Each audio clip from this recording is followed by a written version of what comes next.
How's it going, lads? Marshall here. Welcome yourselves back to another review tonight on the channel. As you guys can see, Rulebreakers promo is still on Rumble. We got Team 2 on Friday as well, and this man is surprised to see his card. It is Marco Verratti. Now, Verratti on this game, he's always been a technical player. He's never really been strong or anything like that, but he's always been technical.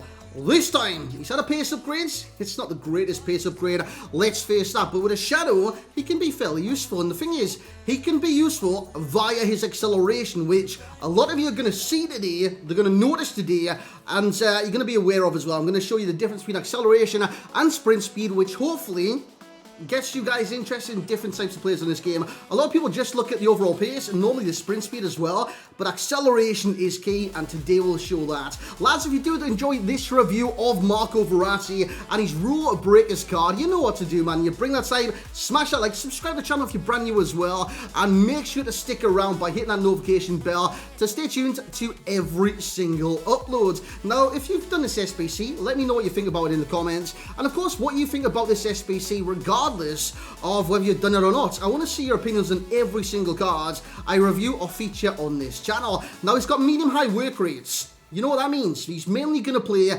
defensive, but with what he brings to the table, he's also quite offensive as well. Just his shooting and all that, which again you'll see during the gameplay as well.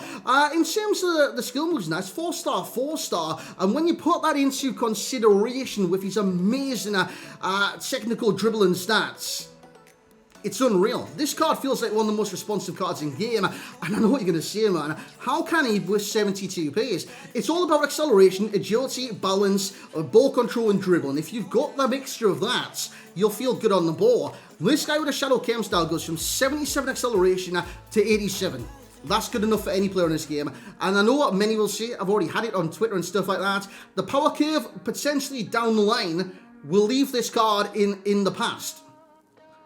Down the line, every card will be left in the past, you know what I'm saying? But with FIFA, you can't think of Team of the Season right now, and that's always been kind of my thinking on this game. Everyone thinks months ahead. Yeah, but what about Team of the Year? Once Team of the Year comes out, I'm never going to use this card.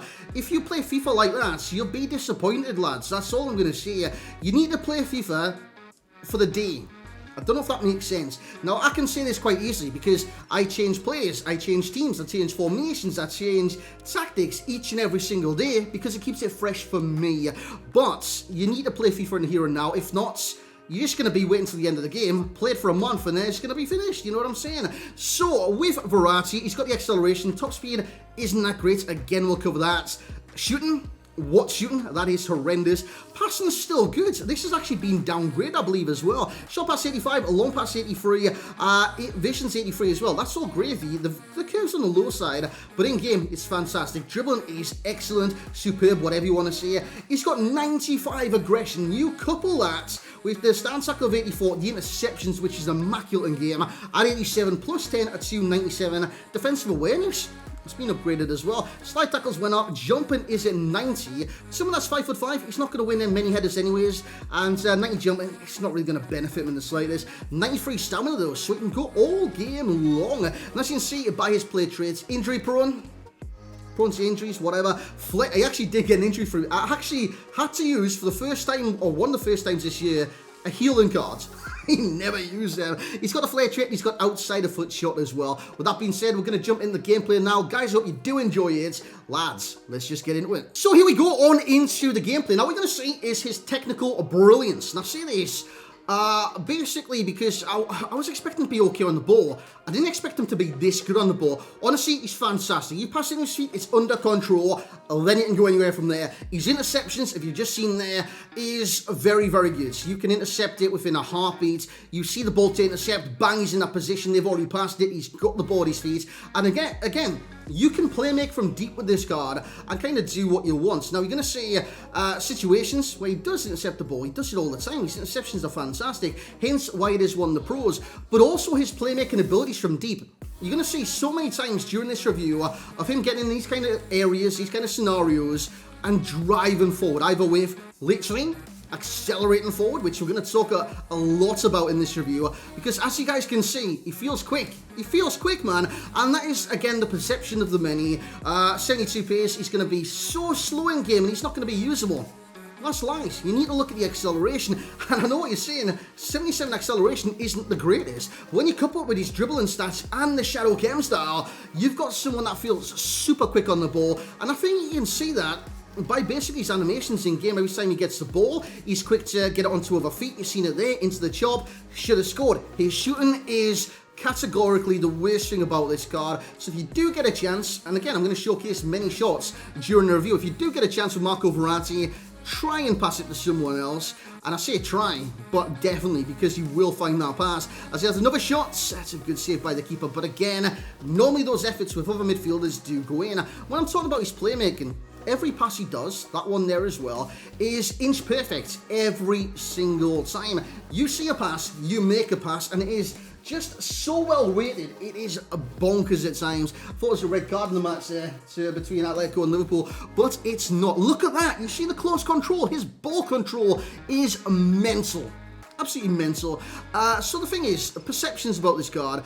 I'll cover a lot of people's perceptions on this card straight away. Everyone expects him to be slow. He's not slow, but his top speed's not good. And the thing is, between acceleration and the top speed, acceleration, it gives you that burst of pace. And the burst of pace on this game, even last game and the game before, for me anyways, is key. It's key on the dribble, it's key to bursting past your man, it's key to feeling quick. Whereas, where the sprint speed comes in, that's basically a maximum velocity, you know what I'm saying? So if you get the acceleration to that maximum velocity, it's not even that bad.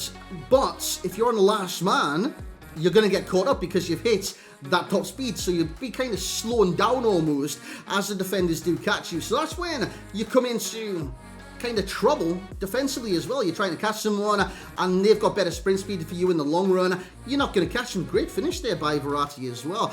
But the thing is, with Verratti, his position is mainly a CDM. I played him actually as a CM today, and no instructions on him. My CM's in this formation. 4-3-3 brackets 4. I've got no instructions on, so they're actually dictated by their work rates. So even with medium-high work rates, Verratti was found a lot in this position. And again, I could take players on, I could make nice little pass into Politano, as I do win the penalty, and I'll go on and miss the penalty with his 66 penalties as well. Don't know what that's all about, but it was a shocking penalty. And with penalties being such a low stat, you see how the reticle expanded really quickly, even though I tapped the ball, and unfortunately the keeper guessed the right way, so he does save it. The pros with this card, acceleration. And that's what you've got to think to yourself with this card as well. Acceleration. That is literally it. You need to focus on that acceleration and feel, if you do the SBC, of course, I'm not telling you to do it or anything like that, but if you do the SBC, you will feel the acceleration. You will feel how responsive he is on the ball, and you will feel the speeds, which many people don't think he has, and it's all because of the acceleration. As for the things I didn't like about the cards, there was a few. I mean, his shooting is categorically trash. It is so bad, it's laughable at times, and his top speed isn't great, but again, that is for certain scenarios where players are trying to catch him, and that is where the top speed's going to be found out. If not, the acceleration is key. It is so key to this card. Plus, you've seen it with many CDMs on this game, even midfielders. If you've got the acceleration to close someone down, and you've got the aggression, you've got the tackling, you've got the interceptions, stuff like that, the defensive attributes, you're going to win the ball back more often than not. You simply are, because you close the space from you to the player to the ball quicker than slow CDMs with slow acceleration, and it's just very nice to see. And the joy with this card, even though he's been, I think his passing actually went down. Since his passing went down, it doesn't even seem that much of an issue. His passing is still gorgeous on this game. I could spread out to the left flank, the right flank, any flank that you can think of, and it would do it so easily. His dribbling, the best feature about this card, it is sublime. I don't know what words to describe. Plus 90 in every single dribbling stat. With decent acceleration with a shadow, he feels so responsive, and I love that about the card. The aggression is also key as well. See a similar place today, we've got Kimmich, we've got Gundo, and we've got Tielemans. I reckon he's better than all three of them. All three of them, especially in that midfield role, I reckon he's better than all three. That Tielemans, I did use, I didn't really enjoy too much. Gundo, I haven't had a chance to use him yet, but I believe he will be better than that card. And Kimmich, I think he needs better. Kimmich does need better on this game. As for the overall rating with Marco Verratti, he's going to get an 8.8 from myself. He surprised me. He surprised me. The thing is, he's not going to surprise you guys if you don't do the SBC. You're just going to look at it and judge, almost like a judging a book by the cover. You're just going to look at the face of it and think, you know, what's the point? But you can see by the gameplay how responsive he feels in game. That is night and day. More responsive than his normal card, let me tell you that much. Used his normal card a few times, especially in draft. He's very lumbersome at times, so this one is way more responsive, way more responsive. So again, if you do this SPC, you'll experience most likely what I did experience. I'm not saying everyone plays the exact same styles or anything like that, but it was just a joy. At times it was a joy, and like I did say, it was a surprise. As for the value for coins, you're looking at 120 on the PlayStation right now, and 130,000 on the Xbox.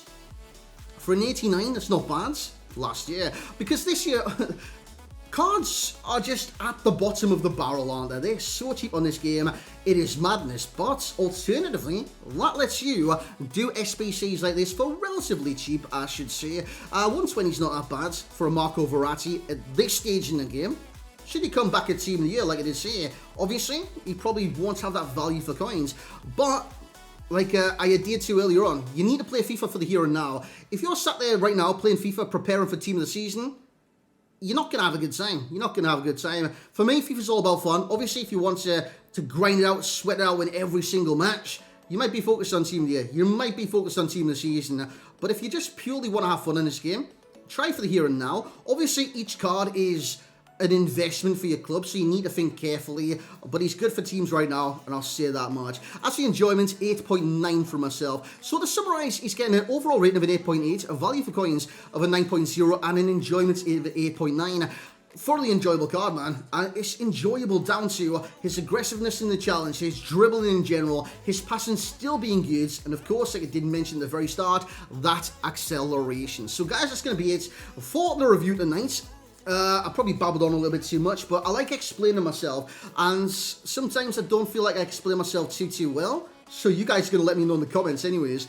But there's my thoughts. There's my thoughts on Verratti. If you guys got any opinions on the card, please let me know in the comments. And as always, lads, if you have enjoyed, make sure to like the video, spread it around, tell your neighbours' cats that Marshall has just uploaded a review on Marco Verratti from PSG, the Italian midfielder.